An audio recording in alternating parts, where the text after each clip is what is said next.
क्या फर्क है? जाप होता है किसी नाम का जाप, मंत्र का जाप, और सिमरण होता है, सिमरण कहां से आया वर्ड?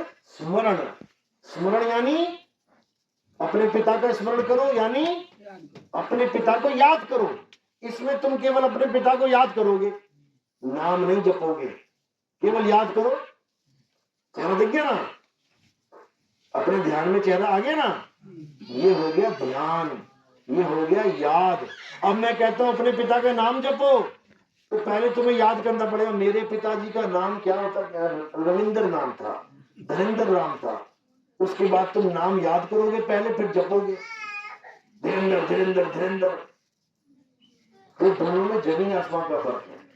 सिमरन होता है याद करना, और जाप होता है मंत्र का जाप करना। तो हमने परमात्मा का सिमरण करना है, सिमरण करना है, जाप नहीं करना। जाप तो मना कर दिया साइड में। नाम है जप में, नाम है तप में। ना कोई जाप करूंगा, ना तपस्या करूंगा, क्या करूंगा? सिमरन करूंगा। और कैसे करूंगा? जैसे पनिहारिन अपने सिर पे घड़ा रख के उसको याद रखती है। क्योंकि तुम जाप करोगे तो तुम कुछ मिनट, कुछ घंटे कर पाओगे, लेकिन जब तुम सिमरन करोगे तो तुम 8 पहर कर पाओगे। और कबीर साहब ये 1 घंटा, 2 घंटा, 4 घंटे की भक्ति की मना करते हैं। वो ये नहीं कहते कि ये भक्ति है, वो कहते हैं ये तो अहंकार है। आज मैंने 1 घंटा नाम जपा, आज मैंने 20 माला जपा, आज मैंने 30 माला जपा, अहंकार है ये। सिमरन होता है 24 घंटे का। सूरत फंसी संसार में, तासे पर गई दूर, सूरत बांध स्थिर करो, 8 पहर हुजूर। ये है भक्ति, 8 पहर की भक्ति करनी है। अब ऐसा गुरु मिल जाए जो 8 पहर की भक्ति करवा दे, तब तो तुम्हारा जन्म सफल है। नहीं तो 2.5 घंटा वाला मिल गया तो पता लगा एक पलड़े पे 2.5 घंटा यानी परमात्मा का नाम, और दूसरे पलड़े पे 21.5 घंटा किसका नाम? दुनिया का, काल का, दयाल का, जितना भी बवाल है उसका।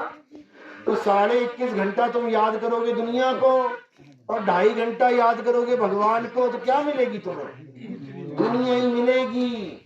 तुम तो तराजू पे भी भगवान का नाम ज्यादा न कर पाए। इसलिए कबीर साहब कहते हैं ऐसा गुरु धारण करो जो 8 पहर तुम्हें सिमरन से जोड़ दे। हेलो, 2 घंटा नहीं चलेगा कि अगर तुम सत्संग में रोज ना जा पाओ तो कुछ समय के लिए जाओ, 10 दिन में ना जा पाओ तो महीने में जाओ, महीने में ना जा पाओ तो 2 महीने में जाओ, 2 महीने में नहीं जा पाओ तो साल में जाओ, थोड़े समय के लिए जाओ। शायद उसी में ऐसी कोई बात आ जाए जो तुम्हारा जीवन बदल दे। एक घड़ी, आधी घड़ी, आधी से भी आधी से भी आधी घड़ी अगर तुम्हें सत्संग मिल गया, क्या पता ऐसी कोई बात निकल आए जो तुम्हारा जीवन बदल दे। पता नहीं इस सत्संग में ऐसी कौन सी बात तुम्हारे दिमाग में घर कर जाए कि बात तो बिल्कुल सही कर रहे हैं। ये है महिमा सत्संग की।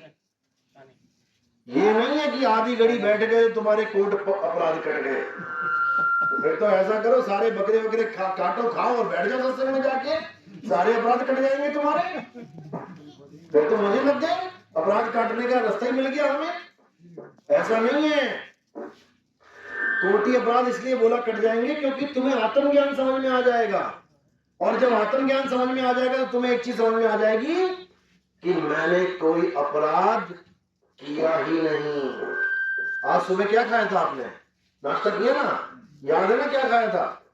किसी ने चावल खाया, किसी ने दाल खाया था। चावल किसने खाई सुबह? अभी जो खाना खाया, रोटी किस किसने खाई? आप खड़े करो।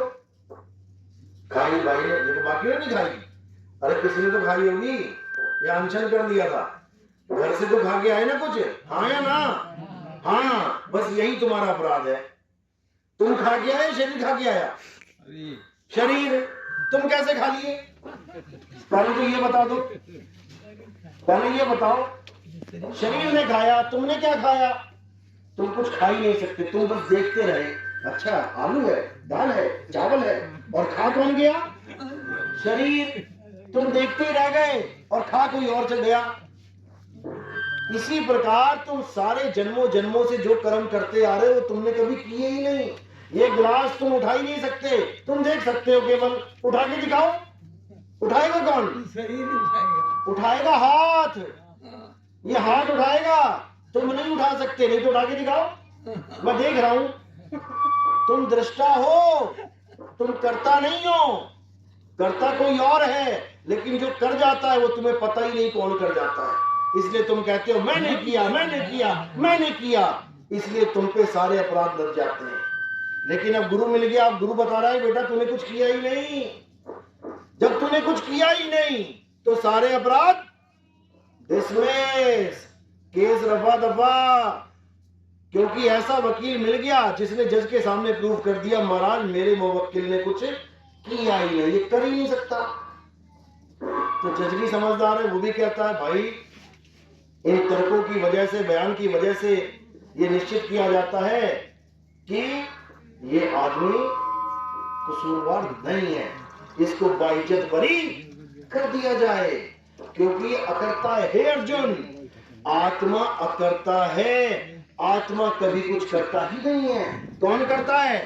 ये मन माया 5 तत्व 3 गुण 25 प्रकृति मिलके सारे काम करते हैं और इस जीवात्मा को अज्ञान में डाल के, भ्रम में डाल के ये साबित करवा देते हैं कि ये सब तूने किया है। इसलिए सारे कोट अपराध अपने सिर पे लाद के घूम के ये जीव बेचारा भ्रमता रहता है। लेकिन जब गुरु मिलता है और उसे आत्म ज्ञान देता है और जब उसे आत्म अनुभव देता है तब वो समझ पाता है कि अरे बाप रे बाप, मैंने तो आज तक कुछ किया ही नहीं। मैं कहां गर्भों में चक्कर काट रहा हूं, कहां कर्मों के जाल में फंस गया हूं। जब मैंने कुछ किया ही नहीं तो मैं भोगूंगा भी नहीं। ये ज्ञान, इसमें सारे जन्म जन्म के कर्म कट जाते हैं। ज्यों ही सतनाम हृदय धरया, भयो पाप का नाश। जैसे चिंगारी अग्नि की, पड़ी पुरानी घास। पूरा पहाड़ बन गया पुरानी घास का, कर्मों का। सतनाम की एक चिंगारी लगा दी तो सारा घास स्वाहा हो जाएगा। आत्म ज्ञान से, आत्म ज्ञान का मतलब ये नहीं है कि किसी और का नाम जपना। आत्म ज्ञान क्या होता है? जैसे आत्म हत्या, आत्म हत्या यानी अपनी हत्या, किसी और की नहीं। आत्म रक्षा, आत्म रक्षा यानी अपनी रक्षा, किसी और की नहीं। आत्म कथा, आत्म कथा यानी अपनी कथा, तुम अपनी कथा लिखोगे, किसी और की नहीं। आत्म निर्भर, खुद पे निर्भर, किसी और पे नहीं। इसी प्रकार आत्म कल्याण, खुद का कल्याण, किसी और का नहीं। इसी प्रकार आत्म ज्ञान, खुद का ज्ञान, किसी और का नहीं। तुम्हें खुद का ज्ञान चाहिए कि तुम क्या हो। जब तुम्हें अपना ज्ञान हो जाएगा तब तुम्हें समझ में आ जाएगा कि मैं शरीर नहीं हूं। और जितना भी काम दुनिया में हो रहा है ये किसकी मर्जी से हो रहा है? तुम चाय पीते हो, कॉफी नहीं। तुम जूस पीते हो, लस्सी नहीं। तुम भिंडी खाते हो, करेला नहीं। किसकी मर्जी से? किसकी मर्जी से? मन की मर्जी से। मेरा मन कर रहा है मैं चाय पी लूं, मन कर रहा है चाय पी लूं, दौड़ा दौड़ा गया चाय पीने। किसका हुक्म मान रहा है? मन का। तो मन ही करवा रहा है, मन ही चाय पिला रहा है। मेरा मन कर रहा है मैं मीट खा लूं, तो किसका मन कर रहा है? कौन है वो? मन, मन का हुक्म माना जा रहा है। मेरा मन कर रहा है मैं शराब पी लूं, मन का हुक्म माना जा रहा है। और शराब पी कौन रहा है? तन। मन इच्छा करता है, तन उसकी पूर्ति करता है। तो तुम क्या करते हो? मन इच्छा करता है, भैया तुम्हारा मन क्या कर? मेरा मन कर रहा है फिल्म देख लूं, आज दिखा दी फिल्म। मन ने कहा फिल्म देख, मन देखना चाहता है और दिखा दी तन को, इन आंखों को। मन ने चाहा, तन ने किया। तुम्हें क्या मिला? तुमने क्या किया? तुम आत्मा हो, तुमने क्या किया? इसमें कर्म तुम्हारा क्या बना ये बताओ। मन ने कहा शराब पीनी है, तन जाके पी आया। तुमने क्या पिया, तुमने क्या किया? तुम केवल दृष्टा बने रहे कि दारू की बोतल कहाँ है, आ मैं बताता हूं, और दौड़े दौड़े गए। समझ रहे हो? तुम्हारी केवल ताकत ली जा रही है, तुमसे ताकत ली जा रही है। ना मन जा सकता है दारू पीने, ना तन जा सकता है दारू पीने, जब तक तुम्हें मूर्ख ना बना दे ये मिलके। जैसे तुम मूर्ख बन गए, अब तुम इसको ताकत दे रहे हो, चलो भैया तुमने ताकत दी और ये दोनों पहुंच गए वहां पे और खूब मजे उड़ाए। और बोझा कहां लाद दिया? तुम्हारे सर पे। तू पी के आया। लोग ये नहीं कहते हैं तेरा मन पी के आया शराब, या तेरा तन पी के आया। लोग क्या कहते हैं? तू शराब पी के आ गया। तुम्हें कहते तू शराब पी के आ गया, जबकि तुमने शराब पी नहीं है। तो कबीर साहब कहते हैं मन जाता है तो जाने दे, अरे तू थाम के राख शरीर, उतरा पड़ा कमान से क्या कर सके तीर। जब तीर कमान से निकाल के चढ़ाया ही नहीं तो क्या मारेगा किसी को? बंदूक की गोलियां यहां पड़ी है 5, मैं उठा के मारूं तुम्हारे 1 2 3 4 5, मर जाओगे क्या? नहीं मरोगे। यही कबीर साहब समझा रहे हैं, मन जाता है तो जाने दे। मन कह रहा है आज दारू पीनी है, अच्छा बेटा जा पिया। बेटा तू पिया, मैं नहीं तुझे लेके जाऊंगा, मैं इस तन को लेके नहीं जाऊंगा, तू जा पिया। पीने का क्या जाके? नहीं जा पाएगा। यही समझाया जा रहा है, मन जाता है तो जाने दे। तू, ये तू कौन है? 3 चीजें हैं इस दोहे में। एक तो है मन जो जाता है तो जाने दे, तू एक हो गया, तू थाम के राख शरीर, और तीसरा क्या हो गया? शरीर। अब तीनों का मिश्रण है ये दोहा। एक तो है मन, एक तो है तन, और एक हो तू आत्मा। इसको समझना है। मन जाता है तो जाने दे, तू थाम के राख शरीर, और उतरा पड़ा कमान से क्या कर सके थे। तुम अपने आप को नहीं जान पा रहे हो, इसलिए तुम्हें यही नहीं समझ में आ रहा कि मन कर रहा है या तन कर रहा है या मैं कर रहा हूं। इसी उलझन में पड़े हुए हैं सारे। ये उलझन किसी की सुलझने वाली नहीं है। ये तब सुलझेगी जब तुम्हारे जीवन में भेदी गुरु आएगा। तो क्या कहते हैं? 9 मन धागा उलझिया।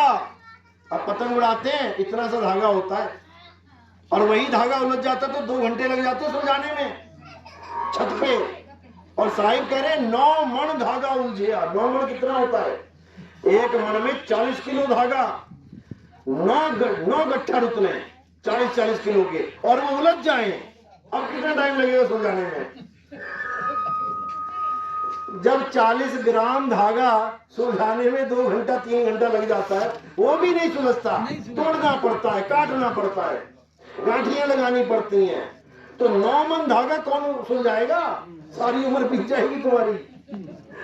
तो कहते हैं 9 मन धागा उलझिया, अरे कहो कौन सुलझाए। और सतगुरु ऐसा सुलझाया कि फिर उलझाना जाए। ये तन मन और जीवात्मा का धागा है, ये ऐसा उलझ गया है, ये सुलझने में ही नहीं आ रहा। क्या है तन, क्या है मन, क्या है सुरती, क्या है शब्द, क्या है 3 गुण, क्या है 25 प्रकृतियां, क्या है 5 तत्व। ये सारा उलझा पड़ा हुआ है धागा, ये सुलझने में नहीं आ रहा। लेकिन जब सतगुरु मिल जाता है तो एक एक चीज सुलझ जाती है। फिर पता लग जाता है 3 गुण क्या है, रजोगुण सत्वगुण तमोगुण। 5 तत्व क्या है, धरती आकाश हवा पानी अग्नि। 25 प्रकृति क्या है, हर एक 5 तत्वों की 5-5 प्रकृतियां। फिर मन माया क्या है, मन निराकार माया निराकार, मन ज्योति स्वरूप माया ज्योत स्वरूप, मन प्रकाश स्वरूप माया प्रकाश स्वरूप। फिर आत्मा क्या है, जीवात्मा क्या है, जीवात्मा सुरत है। आत्मा क्या है, आत्मा शब्द है। सारी गुत्थी सुलझ गई। अब इसमें तुम कंफ्यूज नहीं होगे कि मन क्या है, तन क्या है, सुरत क्या है, 3 गुण क्या है, गुरु क्या है, गुरु का शरीर क्या है, हर चीज समझ में आ जाएगी। तो ये सारा ज्ञान हमने अपने YouTube चैनल कहत कबीर सुनो भाई साधु नितिन दास इसमें डाल रखा है। आप लिख के ले जाना अपने घर, कहत कबीर सुनो भाई साधु तो सबको पता है, कबीर साहब की वाणी में आता है। मेरा नाम लिख देना आगे नितिन दास, तो वहां पे कबीर साहब की पीली सी फोटो आ जाएगी, कौन सी, बस आपने उसको सब्सक्राइब करना है और उसमें सत्संग सुनने शुरू कर देना है।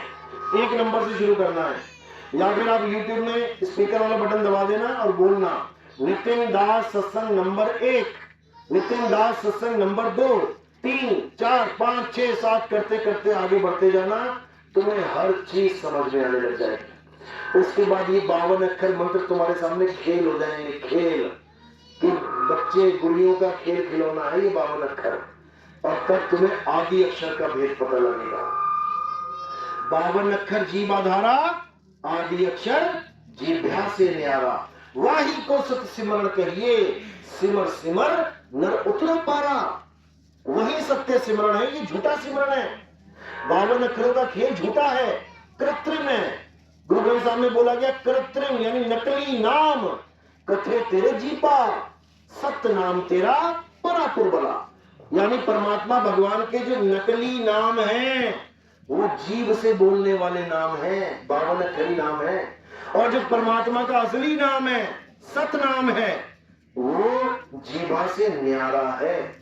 जब गुरु मिलता है तब उसका भेद बताता है और सूरत को इस शरीर से आजाद करवाता है, मुक्त करवाता है, ना कि परमात्मा इस शरीर में बता के इस शरीर में उलझा देता है, बिल्कुल नहीं। चलो आज का सत्संग यही समाप्त करते हैं, बाकी YouTube चैनल पे आप देख सकते हैं। मालिक की दया होगी तो फिर दोबारा मिलेंगे। तो आज के सत्संग यही समाप्त करते हैं। बोले सतगुरु बंदी छोड़ सतगुरु सत्य कबीर साहिब की, सभी संतों की, सभी भक्तों की, सबके गुरुदेव की साहिब बंदगी सतनाम। जय सतगुरु।